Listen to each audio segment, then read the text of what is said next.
옛날 프랑스의 광활한 들판 한가운데 버려진 성이 있었다. 성은 고풍스러운 돌로 지어져 있었지만 오랜 세월 동안 사람들의 발길이 끊어진 채 잊혀져 있었다. 하지만 이 버려진 성에는 대단한 비밀이 숨겨져 있었다. 성 근처의 작은 마을에는 클라라라는 이름의 어린 소녀가 살고 있었다. 클라라는 활발하고 호기심이 많은 아이였으며 마을 어른들이 버려진 성을 기피하는 이유에 대해 늘 궁금해했다. 마을의 전설에 따르면 성에는 오래된 마법이 걸려 있어서 들어간 사람은 결코 다시 나오지 못한다고 했다. 어느 날 클라라는 용기를 내어 그 비밀을 밝혀내기로 결심했다. 그래서 어느 화창한 아침 클라라는 성으로 가는 길에 올랐다.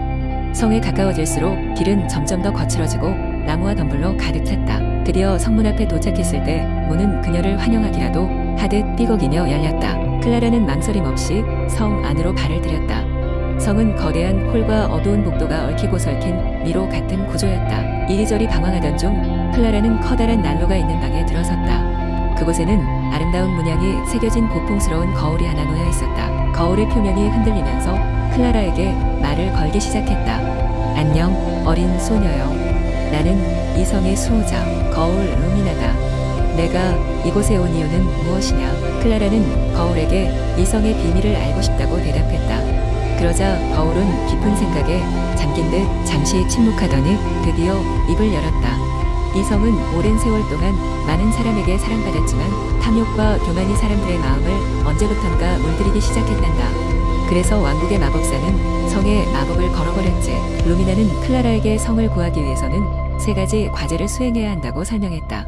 첫 번째 과제는 성의 정원에 있는 고목나무로 가득 찬 미궁을 통과하는 것이었다. 클라라는 마음을 가다듬고 미궁으로 향했다. 나무에는 각각 특별한 상징이 새겨져 있었고 클라라는 자신만의 직감으로 길을 찾기 시작했다.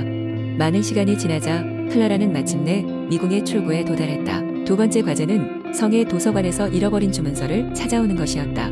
도서관은 수많은 책들로 가득 차 있었고 클라라는 지친 몸을 이끌고 하나씩 책을 살펴보다가 결국 오래된 가족 표지의 책을 찾아냈다. 그 책은 수백 년 전 성의 주인들이 전해오던 전설적인 주문서를 담고 있었다.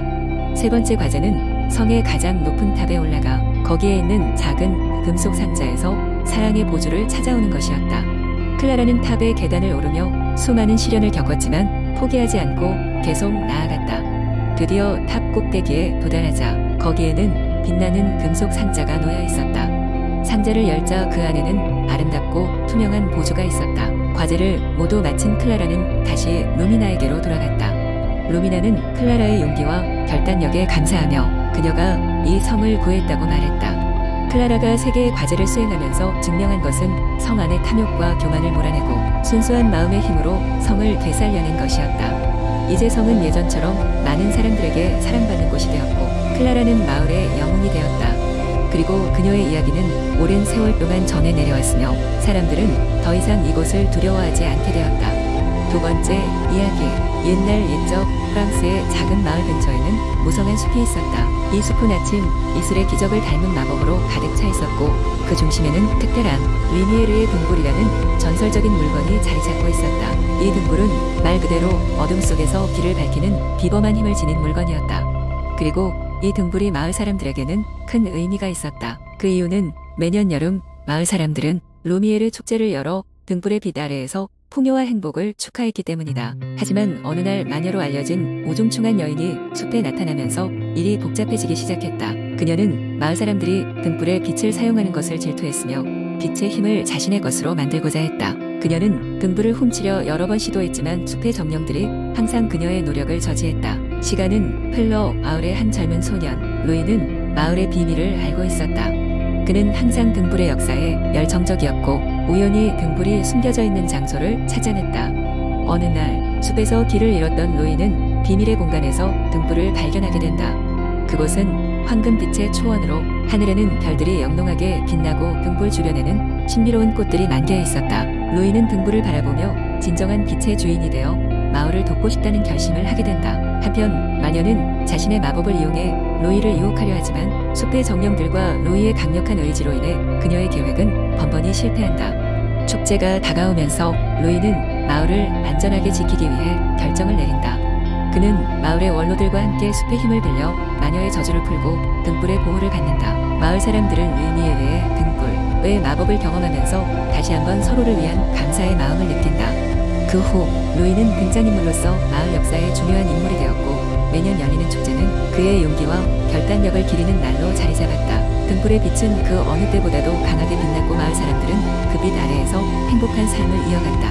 리미에르의 이야기는 프랑스 산간 마을의 전역으로 퍼져나갔고 등불은 그곳의 전설이자 상징으로 남게 되었다. 마을 사람들은 언제나 빛을 지키고 그들의 삶 속에서 진정한 가치를 깨달으며 살아갔다. 그리고 루이의 이야기는 오랜 시간 동안 사람들 사이에서 회자되며 빛과 용기의 전설로 계속 전해 내려갔다. 세 번째, 이야기. 옛날 옛적 프랑스의 깊은 숲속에 사라진 마을이 있었어요. 이 마을은 마법과 신비로 가득 차 있었고 모든 집마다 아름다운 정원이 있었습니다. 하지만 그 중에서도 가장 아름다운 것은 마을 중심에 자리 잡은 불멸의 장미 정원이었어요. 이 정원은 사계절 내내 다양한 장미가 피어나는 곳으로 장미는 모두 은은한 빛을 발하며 마치 별빛을 품은 듯한 아름다움을 지니고 있었죠. 전설에 따르면 장미들은 숲의 정령들이 남긴 유일한 흔적이라고 했어요. 그래서 누구도 손을 대지 않았고 저 장미의 아름다움을 멀리서 조용히 감상할 뿐이었습니다. 그러나 이 정원에는 신비로운 소문이 떠돌곤 했습니다. 이곳의 한가운데에는 불멸의 장미가 숨겨져 있다는 것이었죠. 이 장미는 영원한 생명을 부여한다고 했습니다. 그러던 어느 날 마을 근처에는 모험가인 젊은 청년 로이가 방문하게 되었어요. 그는 항상 모험을 좋아하며 새로운 것을 탐험하는 것을 즐겼어요. 로이는 그 장미의 전설을 듣고는 불멸의 장미를 찾아 나서기로 결심합니다. 무덥던 어느 여름날 그는 정원에 들어서게 되었어요. 정원은 마치 미로처럼 복잡했지만 로이는 전혀 두려워하지 않았습니다. 그는 장미의 향기를 따라 정원의 깊은 곳으로 갔습니다. 그곳에서 로이는 생각지도 못한 존재를 만나게 됩니다. 그것은 바로 작은 새 플레르였어요. 플레르는 이 정원을 지키는 수호자였고 장미에 다가가려는 로이를 막았습니다. 플레르는 로이에게 이야기했어요. 불멸의 장미를 가지려는 자는 반드시 대가를 치러야 한다네. 그것은 단순히 영원한 생명을 얻는 것이 아니라 그에 걸맞은 마음가짐을 가져야 하네. 로이는 자신이 과연 그럴 수 있는지 의문을 가졌지만 플레르와 대화를 통해 점차 깨달음을 얻어갔습니다. 둘은 짧지 않은 시간을 함께하면서 우정을 쌓아갔고 로이는 흥미로운 이야기들을 플레르에게 들려주었습니다. 또한 플레르는 장미를 지키는 이유에 대해 이야기했습니다. 불멸의 장미는 사람들에게 내면의 빛을 비추어주며 그 빛이 진정한 불멸이 되도록 돕는다네. 로이는 그 말에 감동을 받았고 불멸의 의미가 단순히 육체적인 삶의 연장이 아님을 깨달았어요.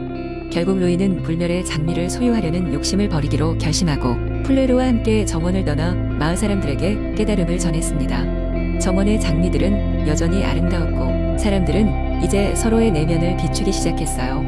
이로 인해 마을은 더욱 평화롭고 행복한 곳으로 변하게 되었답니다. 그리고 플레르와 루이는 서로의 우정을 기리며 매년 이곳에서 다시 만나기로 약속했어요. 루이는 마을을 떠나 더 많은 모험을 찾겠지만 플레르는 언제나처럼 정원을 지키며 자리를 지켰지요. 그리하여 프랑스의 작은 마을은 모두가 원하는 진정한 불멸을 누리며 오래도록 번성하게 되었답니다. 네 번째 이야기. 옛날 옛적 프랑스의 작은 마을 루미니에서는 누구에게나 사랑받는 빵집이 있었습니다. 이 빵집은 매일 아침마다 따뜻하고 바삭한 바게트를 구워내곤 했습니다. 그러나 이곳에는 단 한 가지 특별한 바게트가 있었으니 그것은 마법의 바게트였습니다. 이 바게트는 오븐에서 구워질 때마다 빛나는 푸른 빛을 내뿜었으며 누군가 그것을 먹게 되면 소원을 한 가지 들어주는 힘이 있다고 전해졌습니다. 어느 날 호기심 많고 용감한 소녀 엘리즈는 마법의 바게트에 관한 소문을 듣고 그 빵집을 찾아가게 되었습니다. 엘리즈는 부모님을 일찍 여의고 할머니와 함께 살고 있었는데는 할머니의 건강을 걱정하곤 했습니다. 엘리즈는 마법의 바게트를 통해 할머니가 다시 건강해지기를 간절히 바랐습니다. 빵집 주인인 앙리 아저씨는 그 소문이 사실이라면 마법의 바게트를 그냥 줄 수는 없다고 했습니다. 대신 앙리 아저씨는 엘리즈에게 웃으며 일주일간 빵집을 도와주면 특별한 기회를 주겠다고 했습니다. 엘리즈는 기쁜 마음으로 그 제안을 받아들이고 매일 아침 일찍 빵집에 나와 앙리 아저씨를 도왔습니다. 일주일이 지나고 앙리 아저씨는 약속대로 엘리즈에게 마법의 바게트를 건넸습니다. 엘리즈는 두근거리는 마음으로 바게트를 받아들고 집으로 달려갔습니다. 집에 도착한 엘리즈는 바게트를 반으로 갈라 할머니와 함께 나누어 먹으며 속으로 소원을 빌었습니다. 바게트를 다 먹고 나자 신기한 일이 벌어졌습니다. 할머니의 얼굴에 생기가 돌기 시작했고 오래된 병마가 씻은 듯 사라졌습니다. 엘리즈는 너무나 기뻐서 할머니와 함께 춤을 추었고 마을 사람들에게도 이 기쁜 소식을 전했습니다. 그 후로 마법의 바게트에 대한 이야기는 온 마을에 전설처럼 퍼졌습니다. 마법의 힘이 담긴 바게트는 더 이상 만들어지지 않았지만 엘리즈와 할머니의 이야기는 사람들에게 희망을 주었습니다. 루미니 마을은 항상 행복과 사랑이 넘치는 곳으로 남았고 엘리즈는 할머니와 함께 오래도록 행복하게 살았습니다. 이처럼 희망과 믿음의 이야기는 세상에서 가장 강한 마법이 되어 사람들의 마음속에 깊이 자리 잡았답니다.